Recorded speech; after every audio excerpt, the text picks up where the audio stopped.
After watching the last Memphis Grizzlies game, the first of the regular season, and talking to John Morant in the locker room, I figured something out. I figured out what's the next step, what's the next level that can be unleashed within John Morant. Let's talk about that next, and we're going to preview the Grizzlies-Rockets game coming up here on Locked On Grizzlies.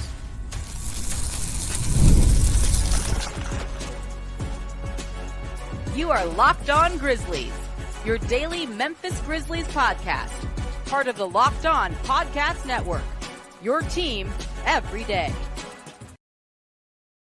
What's going on, everyone, and welcome back to Locked On Grizzlies. I'm your host today, Damichael Cole, beat writer for the Commercial Appeal in Memphis, Tennessee. I'm coming to you from Houston, Texas right now as we get ready to gear up for the Rockets-Grizzlies game, second game of the regular season for the Grizzlies.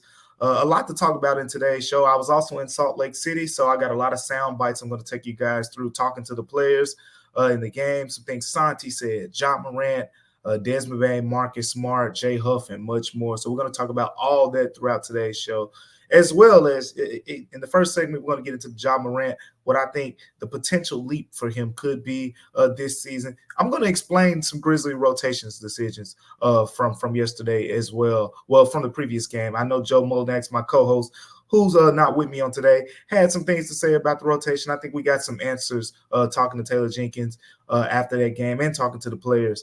And then we're going to preview the Grizzlies-Rockets game, as well as we're going to talk about the home opener against the Orlando Magic as well, since that'll be on Saturday, and we won't have a show going in to that show. But remember that your favorite podcast, Locked On Grizzlies, now has a newsletter introducing the Locked On Grizzlies daily newsletter. It's your one-stop for ultimate team and league coverage delivered right to your inbox. Sign up for free right now. It's free. LockedOnDaily.com. Again, that's LockedOnDaily.com. Start your day with the all-new free Locked On Grizzlies newsletter. Today's episode is brought to you by FanDuel. You can start the new season with a big return on FanDuel right now. Place your first $5 bet, and you'll get started with $200 in bonus bets guaranteed. All you got to do is visit FanDuel.com to get started right now. John Morant got started in Salt Lake City. Had a John Morant game, right? 22 points, 10 assists, took over down the stretch. Kind of how you would have drew it up, right? Played 28 minutes, which we'll get into as we talk about the rotation stuff in the second segment. I'm gonna save all that. But I was in the locker room after that game, and I was just talking to John. I said, John, have you worn glasses before? And he just laughs and he goes, nah. He says, why did you say that? I said, John, because I'm speaking of myself now, and shout out to the everydayers. The everydayers, you should know, I pride myself on my basketball knowledge. So when I'm out there, I'm watching the game, I'm like, oh yeah, John's gonna make this pass. Oh yeah, this pass is going here in about 4 seconds. That pass is gonna go there. John made probably 3 or 4 passes in that Salt Lake City game against the Jazz where I had no clue he saw it. I mean, there was one where it didn't end up in a basket. He got doubled, top of the perimeter. He looks to his right, looks like he's gonna, just swing the ball to his right along the 3-point line, and then he just zooms a pass right under the basket to Jay Huff. Jay Huff gets fouled, but the defense was not expecting Jay Huff to get the ball right under the basket. And I'm like, how did you see that? John basically said he knew Jay Huff was standing there before the double team even came. So I'm going somewhere with this, y'all. And where I'm going with this is the year that John Morant becomes really nationally recognized for his playmaking. If you really watch John Morant, if you really watch the Grizzlies, you know that his scoring is not his best attribute. It's the passing. It's been that way. But I was talking to John in the locker room, right? And we talked about this because I basically said, man, you probably could average 10 assists. And he said, I could have been doing this. And I'm not going to argue that. I've seen some of the passes Ja's made over the years. You guys have seen some of the passes Ja Morant has made over the years. He said, I could have been doing this. The only difference was, in Ja's words, he was on teams where he had to score the ball a little bit more. And the stats verified it. If you go back to Ja's rookie season, right? 17.8 points per game, 7.3 assists. Then it's year 2. 19 points a game, 7.4 assists. And then there's the 2021-22 season, right? When the Grizzlies win 56 games, Ja jumps to superstar status, top 10 in the MVP vote, wins the most improved, all NBA second team. That year he averaged 27 points from his second season to his third season. But he also averaged a career low in assists. He averaged 6.7 assists that season. Not saying that, he was passing the ball less, or it's just more like he said. He had to score the ball more on that team. And if you saw that team, Desmond Bain was kind of, finding his way. Jaren Jackson Jr. was solid that year, but not as much scoring as this team has. And here's Ja's exact quote. I want to read to you exactly what Ja said to me after the game. He said, I feel like it's less pressure on me to score with the guys we got right now and how we're playing. Less pressure to score right now because you got Desmond Bain scoring over 20 points. He's going to do that pretty much on a per-game basis. Jaren Jackson Jr., when he starts playing, he'll be hovering around there somewhere. But guess what? While he's not playing, you got Santi Aldama dropping 5 3-pointers and scoring 27, which probably isn't going to happen every game. But Santi is very capable, and he's confident right now. This is the most confident Santi Aldama has ever been in a Grizzlies uniform. So you factor that in. Then you factor, this doesn't even include an injured Gigi Jackson, capable of average double digits. Luke Kennard, one of the best spot-up three-point shooters in the game. And just much more scoring versatility. Zach Edey with the low post touches. He'll get better, as he gets more opportunities and is able to get in the rhythm that the foul trouble kept him out of. So there are just more scoring weapons around Ja than ever before. So, again, going back to if you've been watching Ja Morant all the way up to this point of his career, he's always been pass first. I say this all the time. When I first started covering the Grizzlies during that 21-22 season, what I noticed is Ja would try to get guys involved very early in the game. And then as the game went on, you go back to that season, he was one of the top fourth quarter scorers in the league because that's when he would do most of his work. But what you're seeing now is, and what we saw in this first game is in the first half, I think at some point, Ja I think he had 11 points. Midway through the third quarter. Like, he was really deferring to other guys. And his assist numbers was high. I think he had 11 and 7 assists. And then he really turned it on with the scoring. And I asked him after the game, basically, like, when you're just, distributing like that, it kind of saves you a little bit, like energy-wise, from a scoring standpoint, right? And he was like, yeah. So there's a method to this thing right now. And I want people to understand that as well. But here are 2 more reasons why I think this playmaking leap can happen. It's number one, as Ja said, he said, with the guys that we got right now, and then he said, and how we're playing. And how we're playing. 2 things stand out to me right now about how the Grizzlies are playing and how Ja Morant can really maximize, his playmaking ability within the way that the Grizzlies are playing. The number one thing is the up-tempo pace. You know that. I know that. We all know that. With the Grizzlies playing faster, there is one guy on this team that is super comfortable with that already. There's no adjustment really for Ja Morant from a playing fast, comfortably perspective. Now, doing it consistently, getting it on your win, he even admits it's going to take some adjustments. It's going to take some adjustments. But with all that being said, what you have right now is Ja Morant, one of the fastest guys in the NBA with the ball in his hands, being able to play in an up-tempo style. And I'm talking to the players. Zach Edey, he's been here, a couple months? And Zach Edey's like, man, look, it's different when Ja Morant's on the floor. It flows differently. We play even faster. He's already noticing it. So up-tempo, more possessions, faster pace, more assists for Ja Morant. Simple math. But here's the real reason why the playmaking leap could come. And you saw it late in that game against Utah. Not the two scoring baskets down the stretch.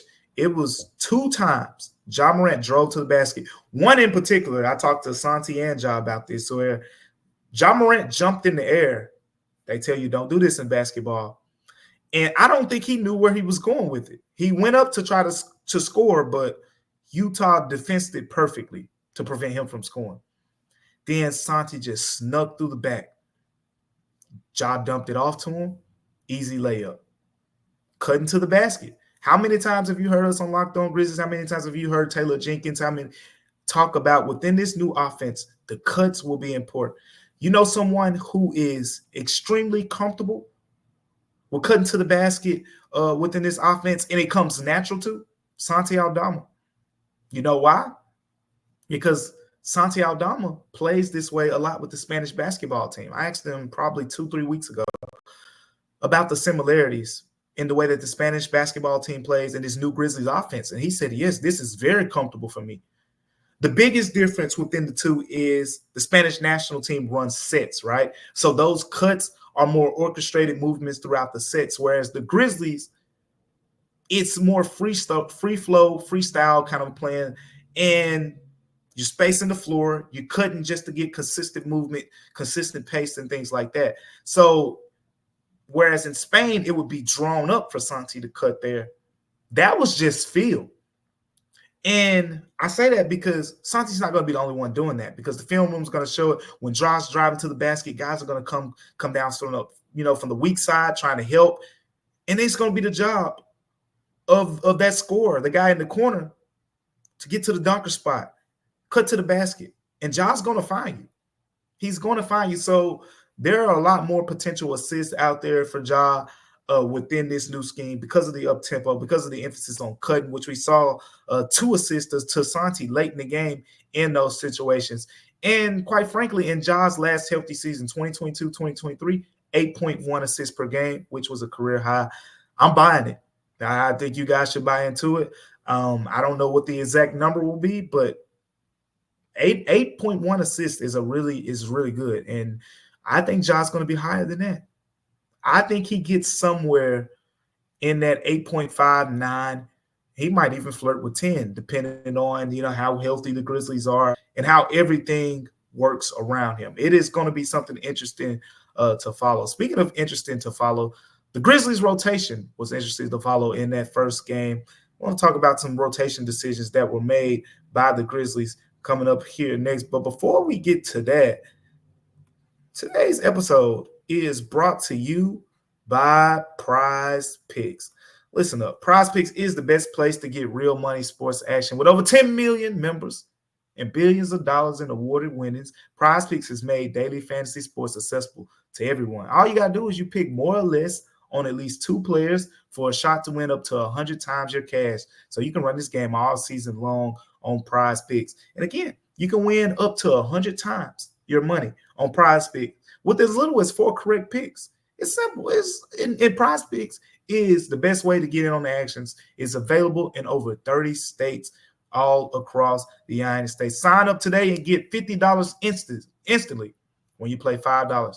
You don't even need to win to receive the $50 bonus. If you sign up today, you get the $50 bonus if you play $5, and it's guaranteed. Make sure you take advantage of those opportunities, because PrizePicks is the best way to win real money, especially this football season. So all you got to do is figure out which players are going off, which ones aren't.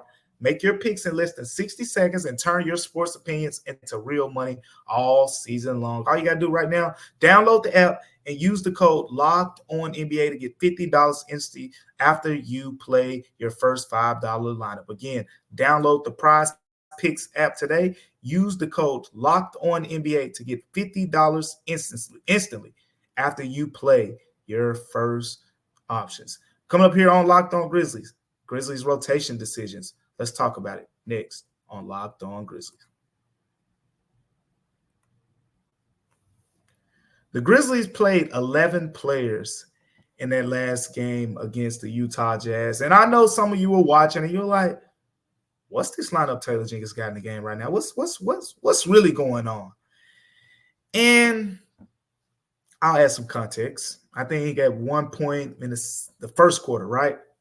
I think it's the non-Desmond Bane, non-Ja Morant lineups that kind of really stood out to people, especially in the earliest moments of the game.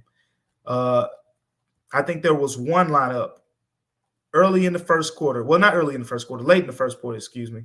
With 3 minutes left in the first quarter, the Grizzlies had the game. Not Santi Aldama. Scottie Pippen Jr., Jalen Wells, Santi Aldama, Brandon Clark, Jay Huff.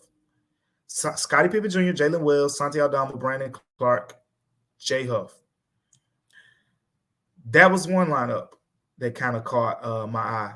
No, that was and then in the second quarter, the Grizzlies had a lineup. Scottie Pippen, Jalen Wells, John Conchar, Jake LaRavia, Brandon Clark.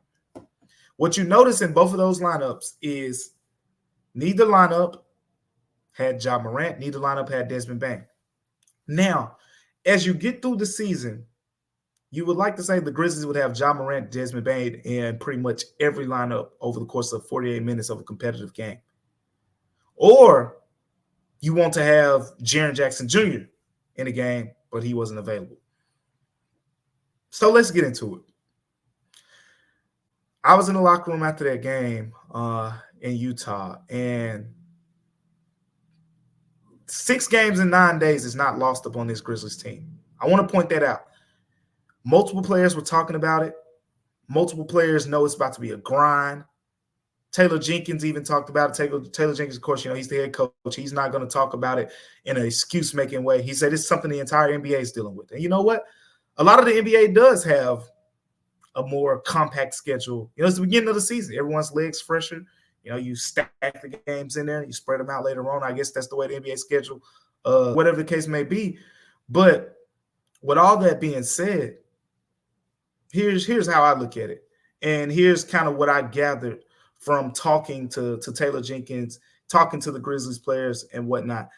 Taylor Jenkins went into that game 1, knowing that he was going to play 11 guys. The Grizzlies played 11 players more than 10 minutes. I think 11 players not only played more than 10 minutes, they played 14 minutes or more in that first game. I just mentioned some of the names. The only player who was available that didn't play was Yugi Kawamura. The only one. Everyone else, double-digit minutes. 11 guys. Taylor Jenkins said he don't know if he's ever went 11 deep in a lineup. And I haven't, not off the top of my head, I can't think of a time where he's went 11 deep. He's went 10 deep several times, and then, 11th guy maybe, gets a couple minutes here and there, foul trouble, or injury happens, or whatever the case may be. But never consistently guys playing first half, guys playing second half. This was different. The number one reason was because, altitude, Utah, even though some people say, Utah's altitude is nothing compared to Denver, which is true. But at the same time, it was something that Taylor Jenkins brought up before the game, something that the Grizzlies want to be mindful of. And then, 2, the Grizzlies didn't play these guys a whole bunch in the preseason. And when I say a whole bunch, guys weren't out there playing 32, 33 minutes. So the ramp up will happen over the course of the regular season. We're seeing the ramp up. And then 3, on top of these guys ramping up is, again, 6 games, 9 days. This is the first leg of a back-to-back. And this is a road home back-to-back. So you got to travel. Then next week, Brooklyn Nets, Milwaukee Bucks, home back-to-back. 2 back-to-backs first 2 weeks of the season. I was talking to Desmond Bane about that. Desmond Bane said, man, I'm not going anywhere after the game. I got to get some rest. Marcus Smart's got a newborn at the house. He says, man, look, it's hard to get sleep right now, but I'm about to try to get some the best I can. Rest is all that's on these dudes' minds right now. Ja Morant talked about the schedule too. So, we got a tough deal. 6 games in 9 days, right out the jump.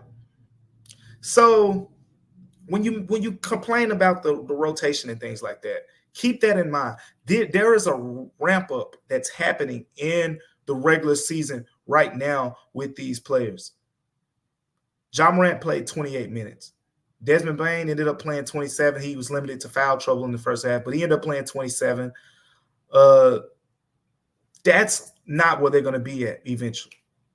Ja's going to probably be somewhere around 32, 33. Same thing for Desmond Bane, 33 probably.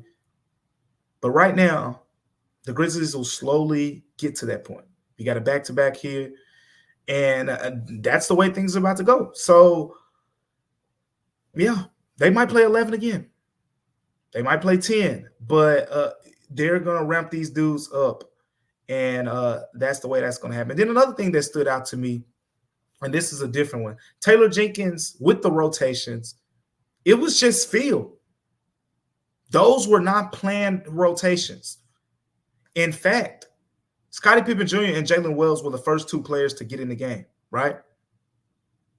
Jalen Wells did not know he was going to be one of the first subs. How about that? Had no clue.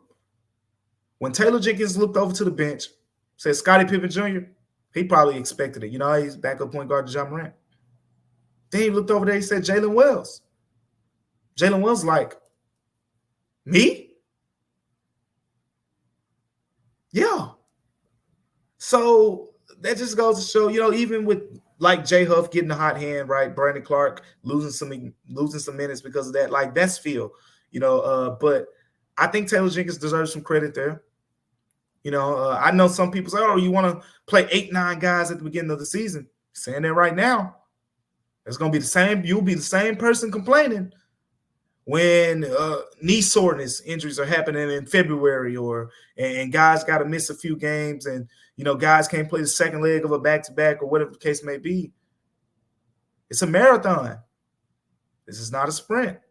And considering that the Grizzlies won, Taylor Jenkins looks like a smart man. Now you got 2 legs of a back-to-back to manage. Then you got a game you turn around on Monday. Then you got 2 more, Wednesday and Thursday. Even though they're all at home, you sleep in your own bed. So this stretch, watch very closely how Taylor Jenkins decides to manage the rotation. It's going to tell you everything you need to know in terms of how much guys are being ramped up, because Taylor Jenkins said, you know, everyone's conditioning is not at the same level, basically. So guys are going to play minutes pretty much. They're conducive to where they are in their specific ramp-up periods. And I think that's something that's important to point out as well. We're going to talk Grizzlies-Rockets preview here coming up next on Locked On Grizzlies. Before we get to that, though, the episode is brought to you by FanDuel. FanDuel is where your NFL fans, you can start the season with a big return on FanDuel right now, because FanDuel is America's #1 sports book. So when you get a hunch in the middle of the game and you can check out the latest stats, view the live play-by-play, and so much more on the same page where you place your bets, you'll get started with $200 in bonus bets, guaranteed. All you got to do is place your first $5 bet. You get $200 in bonus bets guaranteed. Look, you can't beat that. And right now, go over to FanDuel.com to take advantage of that opportunity. There's a lot of other opportunities to take advantage of on FanDuel.com. The Grizzlies are underdogs right now against the Houston Rockets. You go to FanDuel.com, you can see that. The Grizzlies are underdogs for the bettors right there. Some of you say, there's no way we lose to the Houston Rockets with Ja Morant and Desmond Bane on the floor. FanDuel.com is where you can go to take advantage and watch the winnings roll in of those opportunities. Coming up here on Locked On Grizzlies, Grizzlies-Rockets preview. Let's talk about it next.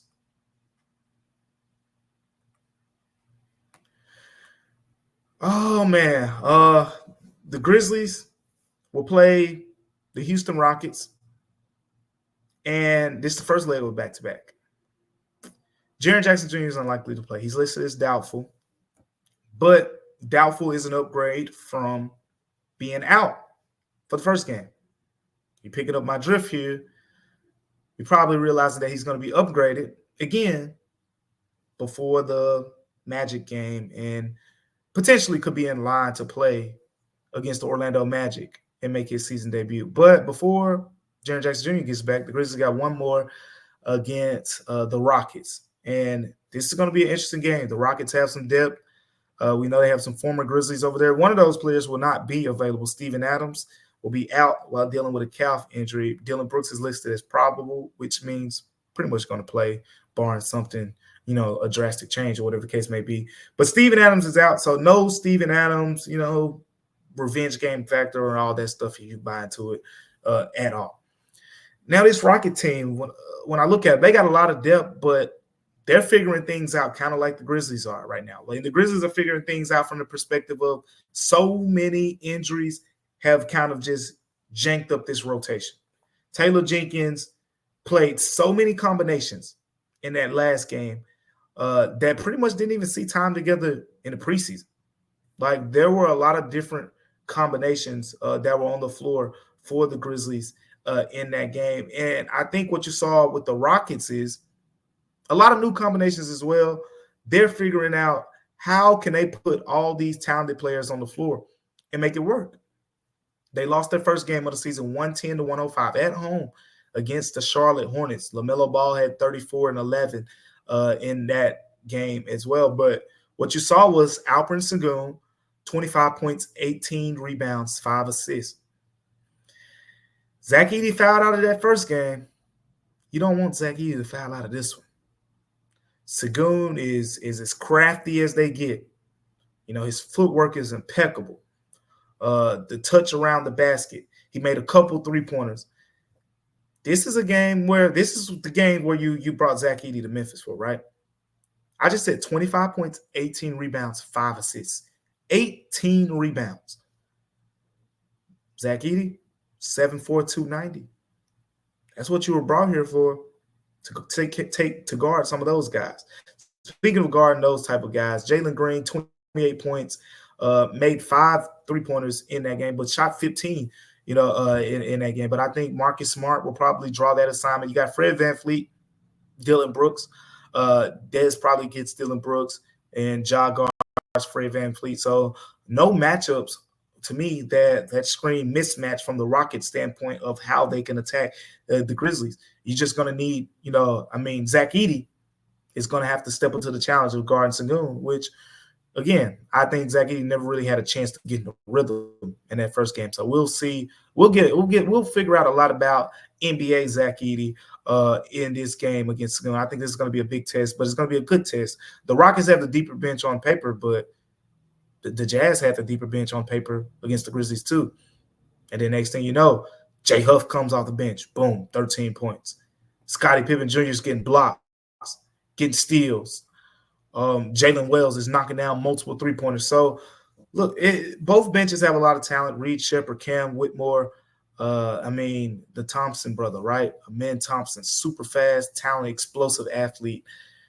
The Rockets are a fun opponent, and the Rockets are a trending team, right? Around the NBA is a team that people say, hey, they got a chance to break out. They got a chance to be the team who jumps into the top 10 of the West and all that good stuff. Memphis, has lost a couple games in Houston over the last couple years. Some they were favored, some they just were outmatched. But this is a game, again, first leg of the back-to-back. I want to see how Santi stacks performances on top of each other, right?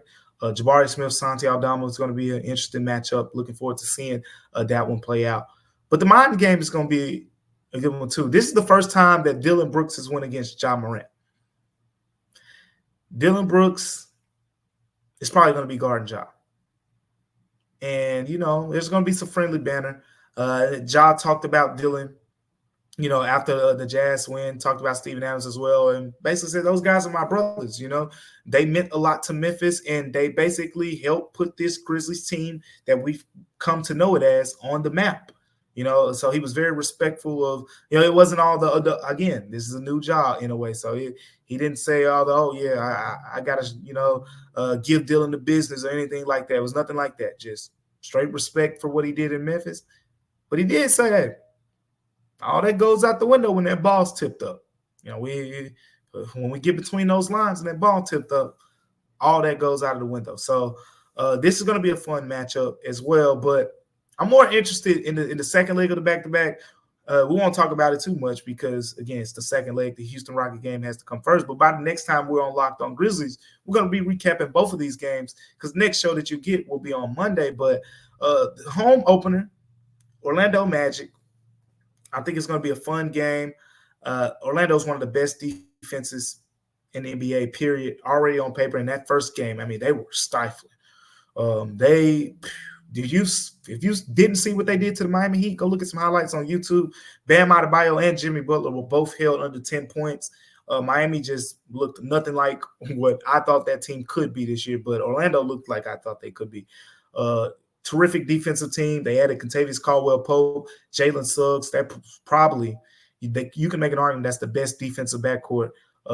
Probably right up there with Derek White and Drew Holiday. In the conversation for best perimeter backcourt. I'm still going with the Celtics backcourt. I don't want anybody getting on me, but they're in the conversation. And then the young wing duo, right? Paolo Banchero, Franz Wagner. That's going to be really tough matchups for the Grizzlies. Looking forward to seeing who Marcus Smart's guards in that matchup as well. So two really exciting opponents. I think we'll learn a lot about this Grizzlies team in the next couple games. Looking forward to Jaren Jackson Jr.'s pending return as well. Thinking he'll be back for the season opener, but don't know for sure yet. But now you know how you can find out for sure. Follow me on X at Damichael C or over at thecommercialappeal.com. I'm in Houston right after the game. I'll have updates and potentially more information on when Jaren Jackson Jr. could be back, if he's going to be back in that game against the Orlando Magic as well. Your favorite podcast, Locked On Grizzlies. Again, we got a newsletter now. Introducing the Locked On Grizzlies daily newsletter. One-stop shop for ultimate team and league coverage delivered right to your inbox. Sign up for free now at LockedOnDaily.com. Again, that's LockedOnDaily.com, and start your day with the all-new free Locked On Grizzlies newsletter. Appreciate you guys for tuning in to Locked On Grizzlies with me on today. And on the next episode of Locked On Grizzlies, we'll be back on Monday to preview a game against the Chicago Bulls, as well as recap what happened over the weekend. It's going to be a real good episode, regardless of how things played out, because I'll be at both games to kind of take you through what happened behind the scenes. So make sure you guys stick tuned with us for that. But until next time, remember that Locked On Grizzlies is free and available wherever you get your podcast. Till next time, I'm Damichael Cole, and we'll see you on Locked On Grizzlies.